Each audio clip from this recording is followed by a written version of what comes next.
Y estamos recibiendo aquí en Modo País, con mucho gusto, a Ariel Ferrari, representante de los pasivos en el Banco de Previsión Social. Estamos ante un nuevo directorio, podríamos decir, del Banco de Previsión. Si bien hay caras repetidas, también hay nuevas. ¿Cuál es la nueva realidad luego de la elección de autoridades para empezar a conversar de este 2022 que ya está comenzando? Bueno, sin duda, a partir del cambio de la administración que se hizo con la asunción del nuevo gobierno en marzo, algunas cosas han cambiado, aunque no empieza de cero. No puede haber una administración que ingrese, no la ha habido nunca, sin tener en cuenta toda la historia, el proceso de un país que tiene una seguridad social muy desarrollada, reconocida internacionalmente, porque no solo atiende cuando llegamos a la vejez, empieza a atender de cuando recién se está procreando, porque el embarazo de la trabajadora o la esposa, compañera del trabajador, también se atiende y a lo largo de la vida. Entonces, creo que un instituto, además, que atiende más del 90% de la población de nuestro país, porque el resto son las cajas policial, militar y las paraestatales, sin duda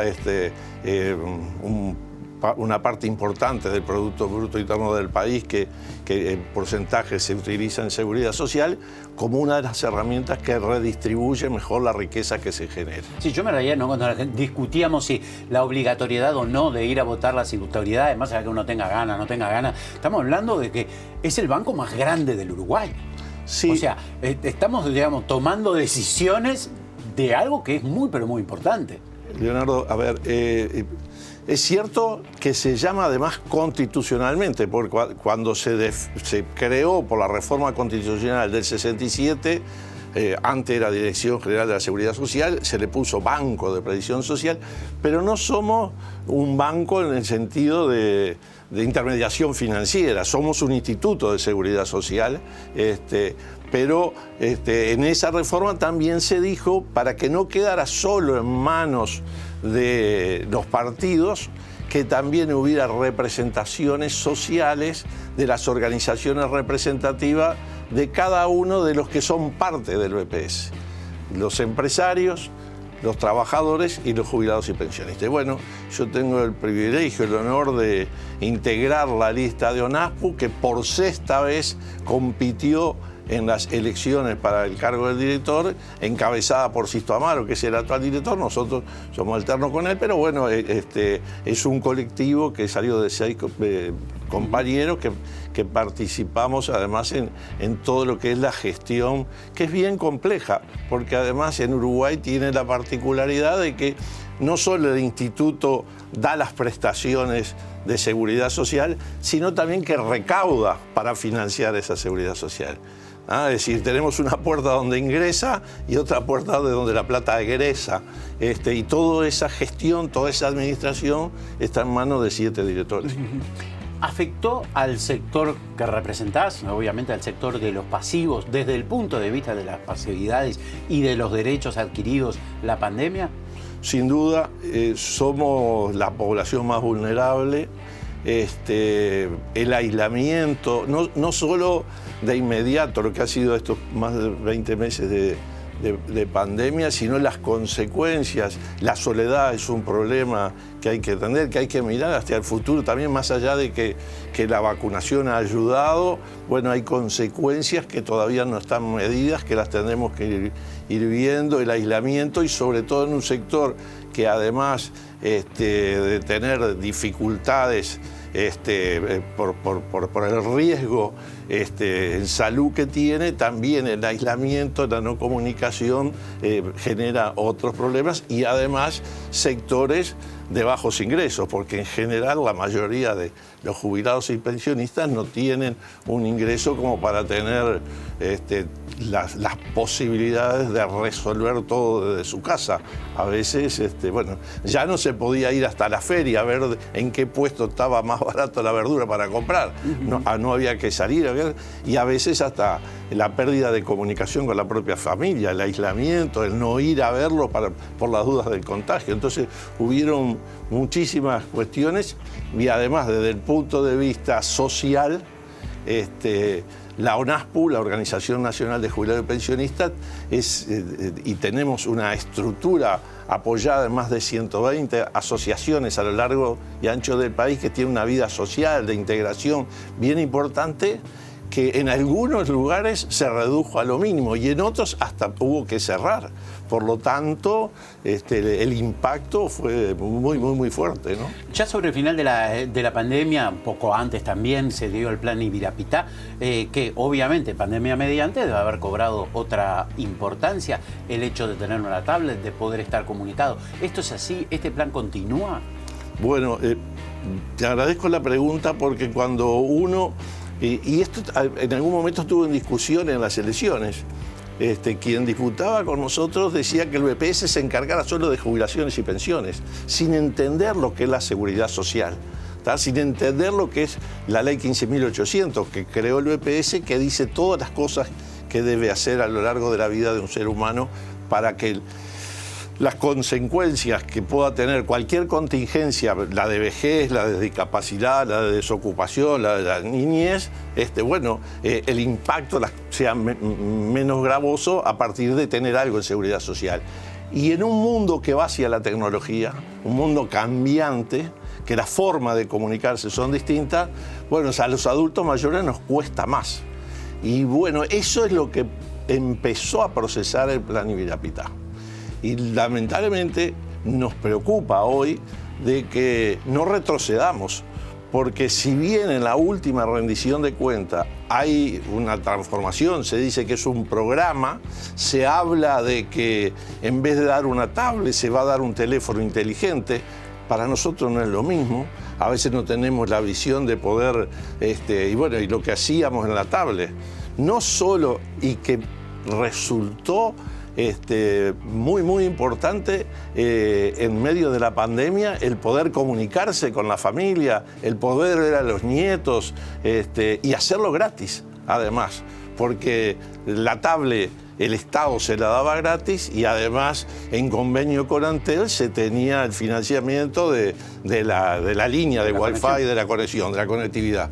Ahora se está planteando de que para las jubilaciones mínimas se dará el teléfono gratis, pero a partir de ahí habrá que pagar una parte del aparato que se le va brindando. Entonces eso limita y deja de ser un programa, creo yo, público del Estado, además, cuando da aprobado, como decía en la última rendición de cuentas, posibilidades de asociaciones con empresas privadas, de difusión de temas que tal vez no era el objetivo de la creación tan importante de mantenernos integrados a la sociedad a partir de empezar a conocer la tecnología y utilizar la tecnología, porque el mundo va hacia ahí y los adultos mayores no tenemos que dejar de estar en ese punto. Sí, hablabas de, obviamente, no es lo mismo la visión que uno pueda tener a una edad, y percibir un teclado en un teléfono que percibir un teclado en una tablet.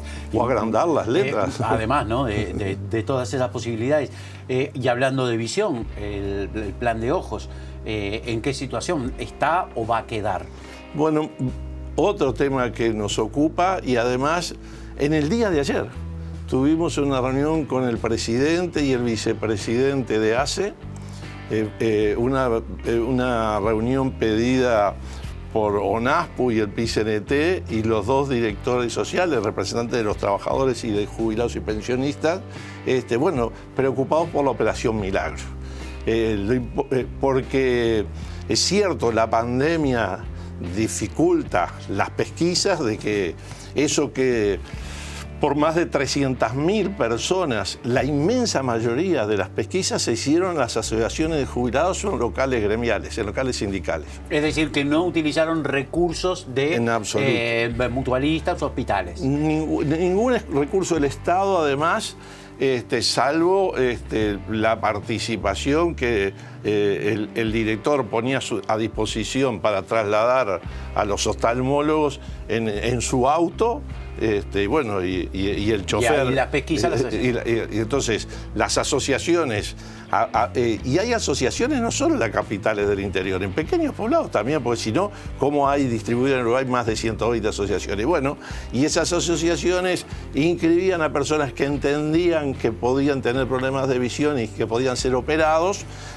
Cuando había un número, se hacían las pesquisas. Eso se dejó de hacer. Pero se dejó de hacer por la pandemia primero, pero después se nos planteó en el propio BPS de que era un acto médico y por lo tanto no habría infraestructura ni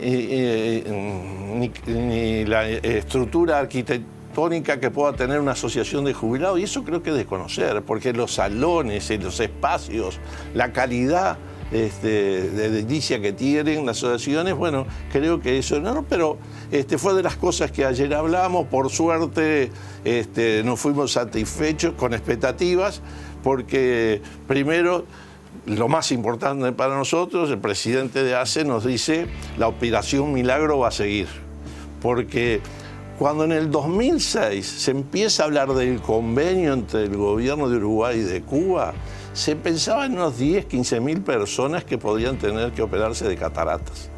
¿En qué año, perdóname? 2006. 2006. Llevamos más de 120.000 operaciones dentro del Plan Milagro. No 10, 15.000, más de 120.000. Y todavía la demanda es insatisfecha.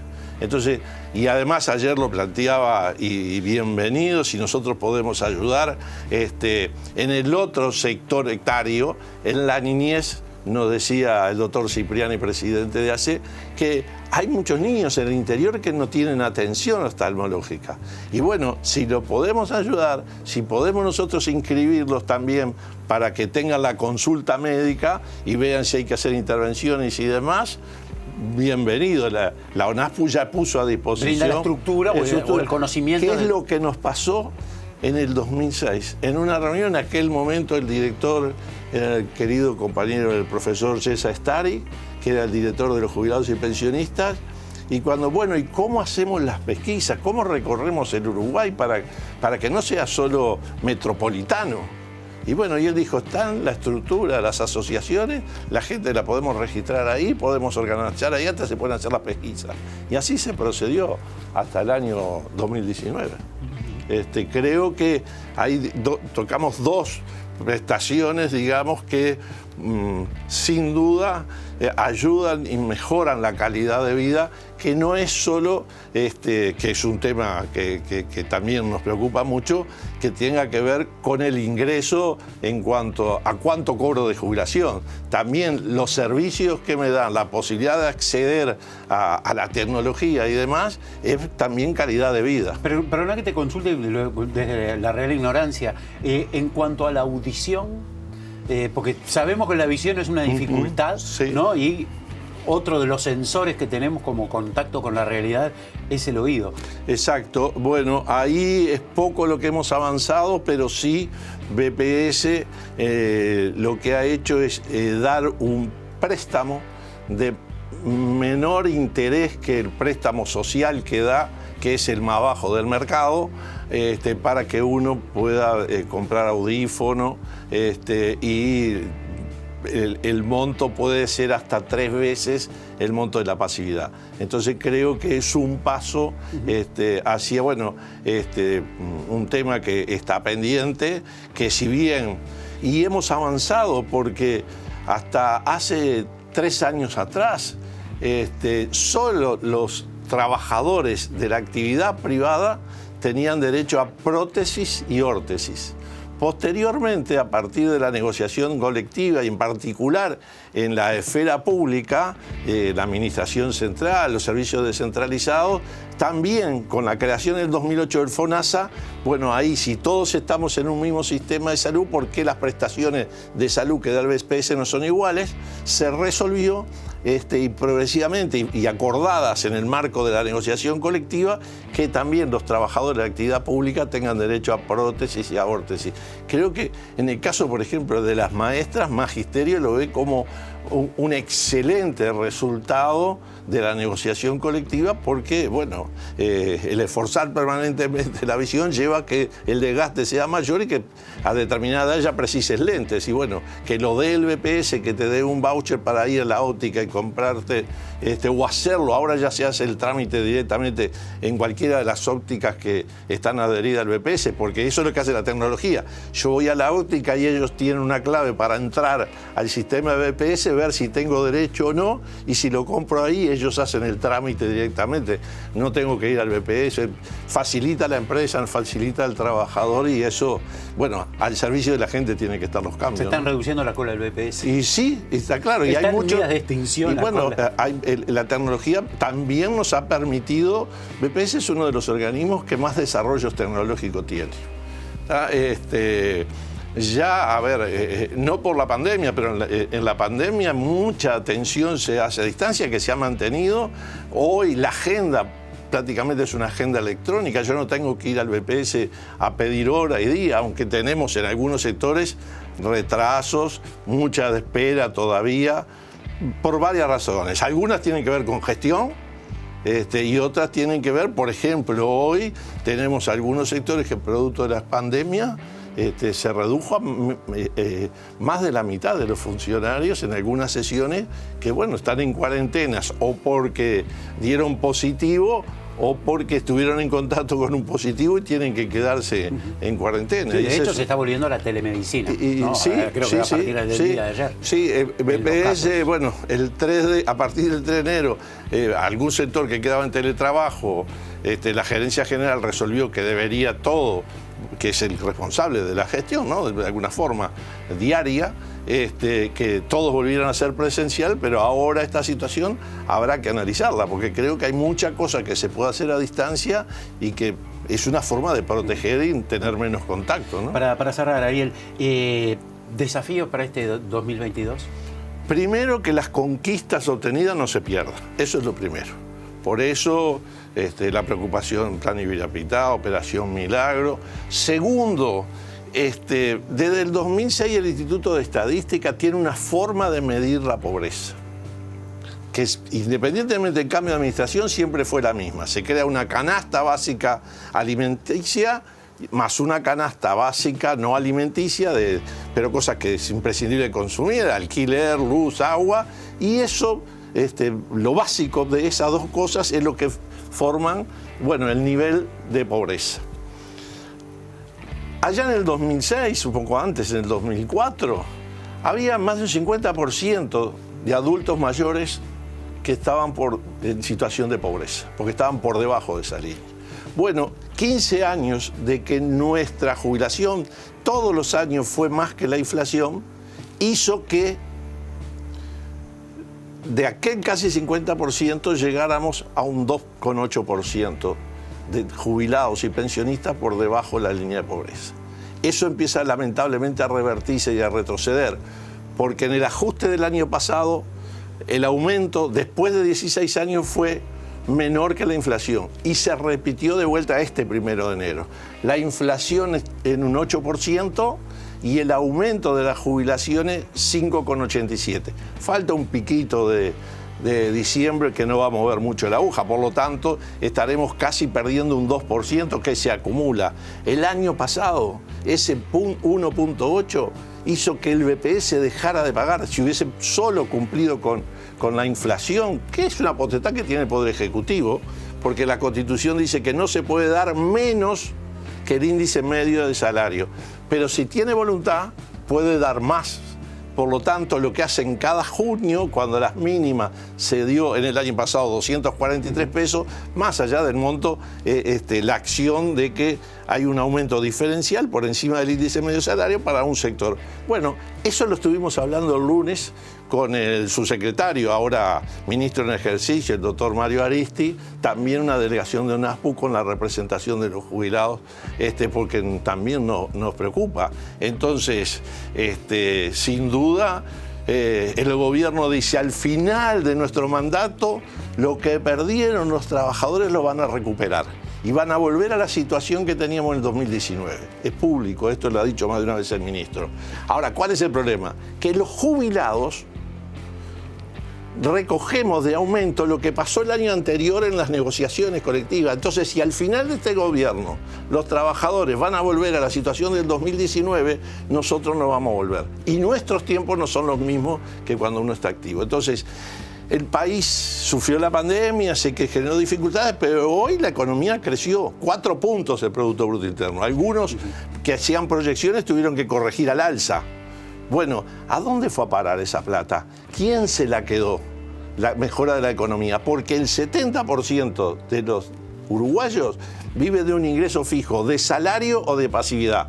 Los salarios cayeron, las jubilaciones y pensiones también. Por lo tanto, esos no se quedaron. No hubo redistribución y este es el cambio que nosotros reclamamos, que debería redistribuirse mejor y la herramienta es la seguridad social. Ojalá que tengamos una charla igual en el 2023 y estos desafíos se hayan cumplido, Ariel. Ojalá que sí, y la podemos tener antes también porque esperamos avanzar en este camino. Un placer, Ariel, tenerte aquí. Un gusto tener. Gustazo y feliz carnaval. Gracias. A toda la audiencia. Seguimos con ustedes aquí en Modo País.